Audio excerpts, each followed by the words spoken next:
Hello, everyone, and welcome to Car Takes with Deborah. and Joel. Very powerful movie that we just saw. Yeah, it's an animated documentary called Flee.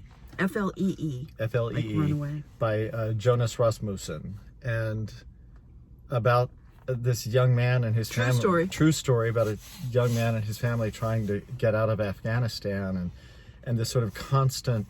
This began in the late 70s, like 1979, I think, was when the movement began. And they're always on the run, trying to find safety. From country to country, and you realize that this is still going on. It's happening here. Now, today. In the United States, we won't let people in. And people are having to be... smuggled through boxes and the smugglers oh are my God, horrible people. I mean, this is the second thing we've seen about human trafficking, and this is the other side of it. It's not just the sex trafficking, it's the actual trafficking in human bodies who are trying to get out of a bad situation, and they'll pay and not anything. Just a bad situation, not just something where it's you're being bombed and you're being carted off and murdered. Yeah, I mean, bad is just, that's my general term, but yeah, it's a way horrible beyond. Situation. Way yes. beyond. And I mean, this particular man whose story they're telling is gay, and he had a partner that he was trying to settle down with, and because of the nature of always having to move and never know who's going to be at your door, who's going to try to throw you back somewhere, and that he had trouble getting their relationship together, because he would be with him for a while, and then he would feel like he had to move on. That's what they said. Being a refugee isn't just about you. It's about how it affects you in your future, how it affects your family, how it affects every aspect of your life. If you are running for your life someplace where people don't want you, you never feel safe. No. And as Deborah and I were saying, we were the only two people in the theater.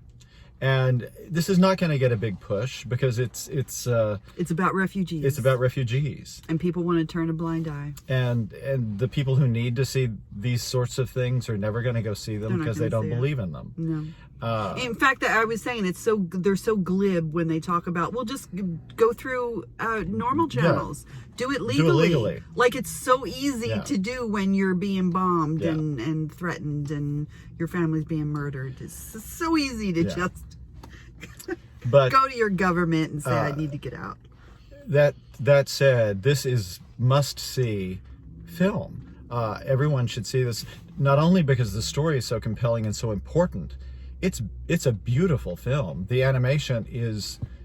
It's a work of art. They have a lot of real actual footage. They do some actual footage that blends into and he had to keep his identity secret. And there were lots of anonymouses in the credits. Lots of anonymous. Because these people are still afraid. In 2022. In 2022, people are afraid to move around and just speak out loud. It's criminal. It's criminal. Yeah. The refugees aren't the criminals. No, absolutely not. Yeah, it's very impactful. I would say if you don't know about this, educate yourself. Yeah. And if you do and you want to see something that's going to strengthen your resolve and bring it home for you, watch this movie. Yeah. And I'm sure it'll be streaming before too long. Because like I said, we were the only two people in the theater.